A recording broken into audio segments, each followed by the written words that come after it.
ज़रून काफ़ी परेशान है और अपनी माँ से कहता है कि आपको ऐसा नहीं करना चाहिए था मेरे साथ। आपने हमेशा रानी का साथ दिया है और उसके पीछे लग के आपने हमेशा अपने बेटे को इग्नोर किया है। लेकिन आप मेरी खुशियों की दुश्मन कैसे हो सकती हैं? कैसे आप ये सब कुछ कर सकती हैं? जिसको सुनकर उसकी माँ कहती है कि बेटा तुम फ़िक्र मत करो, अब तुम जैसा कहोगे वैसा ही होगा। क्योंकि अब जाकर वो दो टोक बात करेगी रानी से और कहेगी कि देखो रानी, मैंने आज तक तुम्हारी सुनी है और मैंने अपने बेटे को हमेशा अपने से दूर ही रखा और वो इस कदर मुझसे बदजन हो चुका है कि मुझे खुद समझ नहीं आ रही कि आखिर इन सब मामलात को मैं कैसे सुलझाऊं। तुम आखिर ऐसे कैसे कर सकती हो? तुम्हें अपने भाई का कुछ तो सोचना होगा। ये बातें बहुत ही ज़्यादा परेशान कुन है। आखिर ये सब कुछ क्या हो रहा है? तुम फिज़ा के बारे में इस कदर ज़िद्दी और खुदसर कैसे हो सकती हो? मैंने माना कि आज तक तुमने सिर्फ़ और सिर्फ़ अपनी ही मर्ज़ी की है, अपनी मनमानी करती आई हो, लेकिन आज ये मौका नहीं है। आज तुम्हें अपने आप को बदलना होगा और मैं भी आज अपने बेटे के साथ खड़ी हूँ। देखती हूँ कि कौन कैसे मुझे कहाँ पे रुकता है। जिस पर रानी कहती है कि आप तो सीधी-सीधी बगावत पर उतर आई। मुझे तो यकीन ही नहीं आ रहा कि आप अपने बेटे की खातिर मुझसे लड़ रही हैं। आखिर ऐसा कैसे हो सकता है? क्योंकि रानी हर मामलात में गलत है और गलत ही हो रही है। लेकिन उसको ये बात समझ नहीं आ रही कि उसका भाई उससे किस कदर बदज़न हो चुका है। लेकिन कहीं न कहीं उसकी माँ उसको समझाने की कोशिश कर रही है। देखो ज़ारून के दिल में तुम्हारे लिए बेजा नफ़रत पैदा हो रही है और मैं आप दोनों के दरमियान इस तरह की नफ़रत बिल्कुल बर्दाश्त नहीं कर सकती हूँ। तो बेहतर यही है कि तुम अपने दिमाग को ठीक कर लो। अभी भी वक़्त है, तुम ठीक कर सकती हो हर चीज़ को। लेकिन पता नहीं क्यों तुम्हारे दिमाग में ये फ़ज़ूल बातें बैठ चुकी हैं। लेकिन मैं तुम्हें इस चीज़ का मशवरा कतई नहीं दूँगी। लेकिन जी आप देखेंगे कि उसकी माँ उसको काफ़ी ज़्यादा समझाने की कोशिश कर रही है और कहती है कि चुप करके इस रिश्ते को दिल से एक्सेप्ट कर लो। इसके अलावा अब हमारे पास कोई और चारा बाकी नहीं बचा है। इस पर ज़रून कहता है कि बहुत जल्द हम उसका भी सारा सिस्टम ठीक करते हैं। हम खुद अरम के घर जाकर बात करेंगे और सारा मामला ठीक करके आएंगे। लेकिन जी आप देखेंगे कि रानी फिलहाल नाटकबाजी कर रही है और साकिब को साफ साफ कहती है कि भाई जो कुछ कर रही हूँ ना मैं फिजा की वजह से कर रही हूँ, इसके अलावा मेरा और कोई भी मकसद नहीं था। मैं तो ऐसा चाहती ही नहीं थी। लेकिन फिजा को उसकी चालाकियों की समझ नहीं आ रही। इतना तो वो जानती है कि कहीं ना कहीं कहीं बहुत बड़ी बात और कहीं बहुत बड़ा राज छुपा है जिसकी वजह से ये सारी बातें हो रही हैं। लेकिन जी आप देखेंगे कि बहुत ज़्यादा परेशान हो चुकी है खुद फिजा। लेकिन निदा उसको यकीन दिलाने की कोशिश कर रही है कि देखो तुम बिल्कुल भी परेशान ना हो। बिल्कुल भी अपनी भाभी यानी कि रानी भाभी पे यकीन करो और उनकी बातों का बुरा मत माना करो। वो हमारे फ़ायदे के लिए ही ये सब कुछ कर रही हैं, लेकिन शायद आप लोगों को इस बात की समझ नहीं आ रही है। रिदा चूँकि बहुत ज़्यादा मासूम है और इन बातों को नहीं समझ पा रही कि आखिर क्या चालाकी करने की कोशिश कर रही है रानी और उसके दिमाग में आखिर चल क्या रहा है। फिर भी उसकी बातों को इग्नोर करके आगे बढ़ने की कोशिश करती है। रानी भी अपना आप नहीं छोड़ती है और आप देखेंगे कि रिदा को वाकई में शदीद से शदीद खिलाफ करती जा रही है और कहती है कि देखो तुम्हारी बहन का तो दिमाग ख़राब हो चुका है और उसको बिल्कुल भी आइडिया नहीं है कि वो क्या कर रही है और क्या नहीं कर रही है।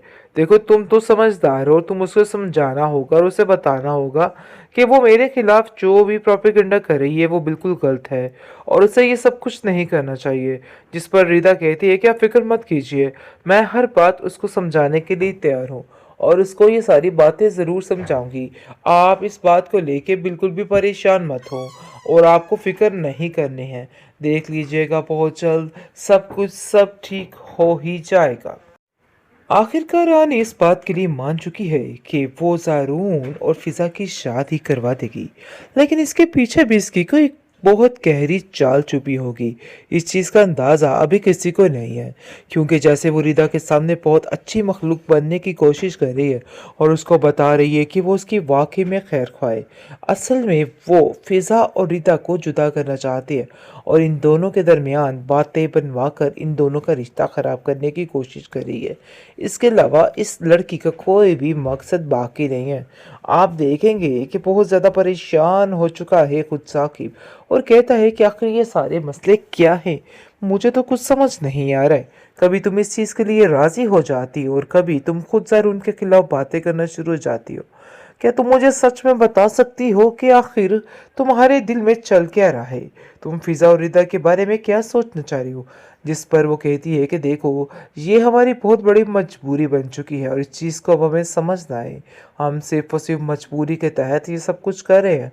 इसके अलावा हमारा और कोई भी मकसद नहीं है। वेल जी, आप देखेंगे कि रानी फिर दोबारा से एक बार फिर यकीन दिलाने की कोशिश करी साकिब को कि वो जो कुछ कर रही है सिर्फ और सिर्फ फिज़ा की खातिर कर रही है और फिज़ा का यही मकसद है और वो यही चाहती है, जिसकी वजह से वह फैसला कर रही है कि बहुत जल्द ये सारे मामला ठीक कर देगी। लेकिन जी, आप देखेंगे कि फिज़ा कहती है कि मुझे तो ऐसा लगता है ज़रूर कि इसके पीछे भी कोई बहुत बड़ी चाल छुपी है तुम्हारी बहन की, क्योंकि वो कभी भी किसी की सगी नहीं हो सकती और कभी किसी के हक में फैसला नहीं कर सकती। जिस पर सरून कहता है कि चाहे वो उसकी चाल हो या कुछ भी हो, मुझे अब इन बातों से कोई फर्क नहीं पड़ता है। अगर मैंने कुछ ठान लिया है तो ठान लिया है। दूसरी तरफ रिदा की परेशानी फिजा का दिमाग खराब कर रही है और वो कहती है कि रिदा बहुत ज़्यादा मासूम है और वो इन सब चीज़ों, इन चालाकियों को नहीं समझ पाती। इसलिए मुझे डर है कहीं ऐसा ना हो कि कुछ गड़बड़ हो जाए और ये लोग सब, यानी कि तुम्हारी बहन जो है, वो मेरी बहन की हर चीज़ बर्बाद करके रख दे। इस पर ज़रून कहता है कि बहुत जल्द हम उसका भी सारा सिस्टम ठीक करते हैं। हम खुद अरम के घर जाकर बात करेंगे और सारा मामला ठीक करके आएंगे। लेकिन जब देखेंगे कि रानी फिलहाल नाटकबाजी कर रही है और साकिब को साफ साफ कहती है कि भाई जो कुछ कर रही हूँ ना, मैं फिजा की वजह से कर रही हूँ, इसके अलावा मेरा और कोई भी मकसद नहीं था। मैं तो ऐसा चाहती ही नहीं थी। लेकिन फिजा को उसकी चालाकियों की समझ नहीं आ रही। इतना तो वो जानती है कि कहीं ना कहीं कहीं बहुत बड़ी बात और कोई बहुत बड़ा राज छुपा है, जिसकी वजह से ये सारी बातें हो रही हैं। लेकिन जी, आप देखेंगे कि बहुत ज़्यादा परेशान हो चुकी है खुद फिजा। लेकिन निदा उसको यकीन दिलाने की कोशिश कर रही है कि देखो, तुम बिल्कुल भी परेशान ना हो, बिल्कुल भी अपनी भाभी यानी कि रानी भाभी पे यकीन करो और उनकी बातों का बुरा मत माना करो। वो हमारे फ़ायदे के लिए ही ये सब कुछ कर रही हैं, लेकिन शायद आप लोगों को इस बात की समझ नहीं आ रही है। रिदा चूँकि बहुत ज़्यादा मासूम है और इन बातों को नहीं समझ पा रही कि आखिर क्या चालाकी करने की कोशिश कर रही है रानी और उसके दिमाग में आखिर चल क्या रहा है। फिर भी उसकी बातों को इग्नोर करके आगे बढ़ने की कोशिश करती है। रानी भी अपना आप नहीं छोड़ती है और आप देखेंगे कि रिदा को वाकई में शदीद से शदीद खिलाफ करती जा रही है और कहती है कि देखो, तुम्हारी बहन का तो दिमाग ख़राब हो चुका है और उसको बिल्कुल भी आइडिया नहीं है कि वो क्या कर रही है और क्या नहीं कर रही है। देखो, तुम तो समझदार हो, तुम उसको समझाना होगा और उसे बताना होगा कि वो मेरे खिलाफ जो भी प्रोपेगेंडा कर रही है वो बिल्कुल गलत है और उसे ये सब कुछ नहीं करना चाहिए। जिस पर रिदा कहती है कि आप फिक्र मत कीजिए, मैं हर बात उसको समझाने के लिए तैयार हूँ और उसको ये सारी बातें ज़रूर समझाऊंगी। आप इस बात को लेके बिल्कुल भी परेशान मत हो और आपको फिक्र नहीं करनी है। देख लीजिएगा।